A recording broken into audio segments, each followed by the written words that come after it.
Friends, बात करूँगी आज एक ऐसे फर्टिलाइज़र के बारे में जिसे आप अभी जनवरी के महीने में यदि डालते हैं तो आने वाले समय में प्लांट आपका बहुत तेज़ी से ग्रोथ करेगा और इसके साथ ही उसमें अच्छी मात्रा में फूल फल सब्जियां आएंगे, क्योंकि ये जो फर्टिलाइज़र है सभी प्लांट्स के लिए ये उपयोगी है। आप इसे फूलों वाले पौधों में, सब्जियों वाले पौधों में या फलों वाले पौधों में सभी में डाल सकते हैं।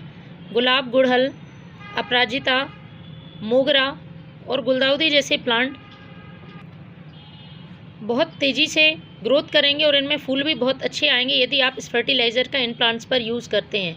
क्योंकि लोगों की अक्सर शिकायत रहती है प्लांट्स एक बार फूल करके फिर दोबारा फूल नहीं देते हैं। जैसे कि अभी गुलदाउदी में फूलों का मौसम है लेकिन फूल एक बार आने के बाद दोबारा आना बंद हो जाते हैं, तो आप इन फर्टिलाइज़र का यूज़ कर सकते हैं। बिल्कुल ऑर्गेनिक फर्टिलाइज़र है और इसमें मैंने ऐसी चीज़ों का इस्तेमाल किया है जो कि प्लांट में किसी तरह का मिट्टी में इंसेक्ट होंगे या फिर फंगस होगा तो वह भी दूर होगा और प्लांट की जड़ें भी स्वस्थ और मजबूत रहेंगी। इस फर्टिलाइज़र को आप मोगरा प्लांट में भी इस्तेमाल कर सकते हैं, क्योंकि अभी यदि मोगरा प्लांट में आप देते हैं तो ये प्लांट के लिए सारे पोषक तत्व उपलब्ध कराएगा। और जैसे कि आगे आने वाली गर्मियों में जब मोगरा प्लांट का फ्लावरिंग समय शुरू होगा तो प्लांट बहुत ज़्यादा मात्रा में फूल देगा। क्योंकि किसी भी प्लांट से यदि आपको उसमें फूल लेना है तो उसको समय समय पर पोषक तत्व देने ज़रूरी होंगे। छोटे छोटे गमलों में हम पौधे लगा के रखते हैं, लिमिटेड सॉइल होने की वजह से हमेशा सॉइल में पोषक तत्व मौजूद नहीं रहते हैं। इनको समय समय पर आपको नाइट्रोजन, फॉस्फोरस, पोटेशियम, मैग्नीशियम सभी मैक्रो माइक्रो न्यूट्रिएंट्स देने होते हैं। यदि आप फर्टिलाइज़र ऑर्गेनिक देते हैं तो ये प्लांट के लिए लंबे समय तक फ़ायदा पहुंचाता है और मिट्टी को उपजाऊ बना के रखता है। लेकिन केमिकल फर्टिलाइज़र में समय के साथ साथ मिट्टी को ख़राब कर देने की समस्या होती है। इसलिए कोशिश करें आप जो भी फर्टिलाइज़र प्लांट को देते हैं वो ऑर्गेनिक ही फर्टिलाइज़र हों। ये पूरी तरह से ऑर्गेनिक फर्टिलाइज़र है। अभी फरवरी महीने में धीरे धीरे जो भी प्लांट डोरमेंसी स्टेज से बाहर निकलेंगे उनमें ग्रोथ होना शुरू होगी। यदि उन्हें आप इस समय पर अच्छे फर्टिलाइज़र देते हैं तो प्लांट की वह ग्रोथ बहुत तेज़ी से होगी और प्लांट जल्दी जल्दी अपनी कलियां बनाना शुरू करेगा और प्लांट्स में फूल और फल लगने लगेंगे। तो फ्रेंड्स, सबसे पहले मैं फर्टिलाइज़र बनाने के लिए ले रही हूँ गोबर का खाद। गोबर का खाद ऐसे ही हम यदि प्लांट में सॉइल में गुड़ाई करके महीने में एक बार अपने पौधों के लिए डालते हैं तो सभी पौधों के लिए बहुत फ़ायदेमंद है, सारे पोषक तत्वों से भरपूर है और प्लांट की संपूर्ण विकास के लिए बहुत ज़रूरी है। तो पुराने गोबर का खाद लेना है आपको और एक जार में इस गोबर के खाद को आपको 2 मुट्ठी ले लेना है। इस तरह से आप 2 मुट्ठी गोबर का खाद डाल दें।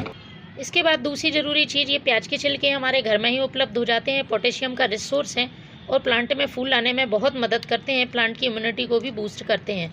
तो 1 मुट्ठी ये प्याज के छिलके ले लेना। इसके बाद तीसरी चीज़ है ये नींबू के छिलके, विटामिन सी से भरपूर होते हैं और प्लांट की सॉइल को एसिडिक करने का काम करते हैं। एसिडिक सॉइल में पौधे बहुत अच्छी ग्रोथ करते हैं और उनमें फूल फल भी अच्छी मात्रा में लगते हैं। तो आप 2 से 3 नींबू के छिलके इस्तेमाल करें।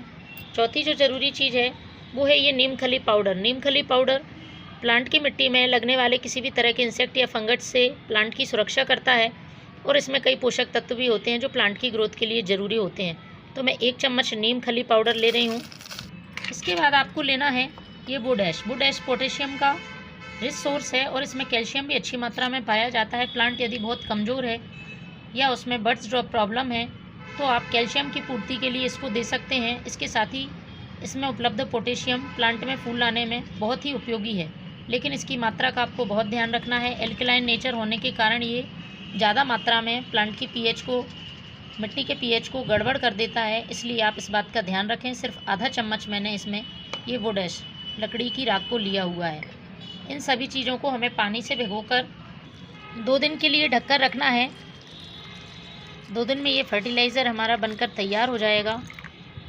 इसको अच्छी तरह से आप मिक्स कर दें। पानी उतना डालें जिसमें कि ये सारी चीज़ें भीग जाएं और आप प्लांट की संख्या के हिसाब से इसको कम या ज़्यादा मात्रा में बना सकते हैं।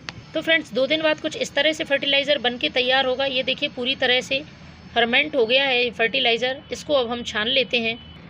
छानने के बाद हमें इसे डाइल्यूट करना होगा, डायरेक्ट सॉइल में नहीं डालना है। तो ये 1 भाग फर्टिलाइज़र और आपको इसमें 2 भाग ज़्यादा पानी मिलाना होगा। ये फर्टिलाइज़र प्लांट में डालने के लिए तैयार है। इसको आप अपने प्लांट की सॉइल में पॉट की साइज़ के हिसाब से डालें। तो फ्रेंड्स, आप भी इस फर्टिलाइज़र का यूज़ करें। Thank you.